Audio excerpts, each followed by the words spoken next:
کہ کیا N C اے نے باؤنڈ کیا ہوا تھا کہ آپ جو پیسے آ رہے ہیں یہ سپریم کورٹ میں جو ریاض ملک کا جو وہ کمپنسیشن ساری 460 ارب روپے کی ہے اس کے اگینسٹ آپ ان کو ایڈجسٹ کر دیں، یا ان کی طرف سے کوئی ایسی بائنڈنگ بات نہیں تھی؟ یہ بیسیکلی سارا ایشو آپ کی نظر میں کیا ہے؟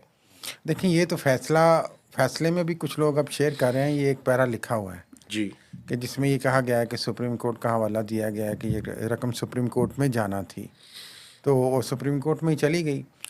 تو جس طرح آپ نے کہا کہ سارے اپنے حصے کا سچ نہیں بولتے، یہی مسئلہ ہے نا. ادھر والے صرف وہ خالی لفافے کو لے کے چلتے ہیں.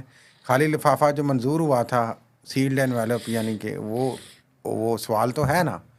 ادھر والے بھی اپنا پورا سچ نہیں بتاتے اور پی ٹی آئی والے بھی نہیں بتاتے.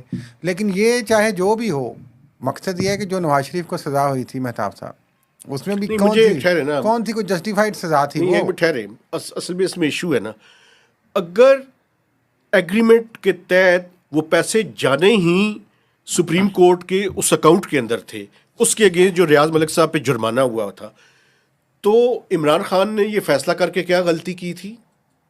کوئی غلطی نہیں کی تھی، لیکن یہ میری تو ایشو ہے نا، میری بات سمجھے نا.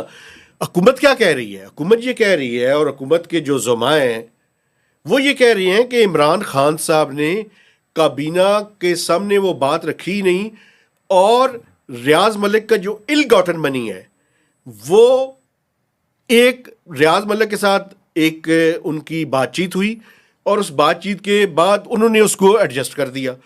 اگر این سی اے کی ریکوائرمنٹ وہ تھی تو پھر عمران کی غلطی کیا ہے اس میں؟ عمران خان کہتے ہیں نا بھائی این سی اے کی ریکوائرمنٹ ہے یہ.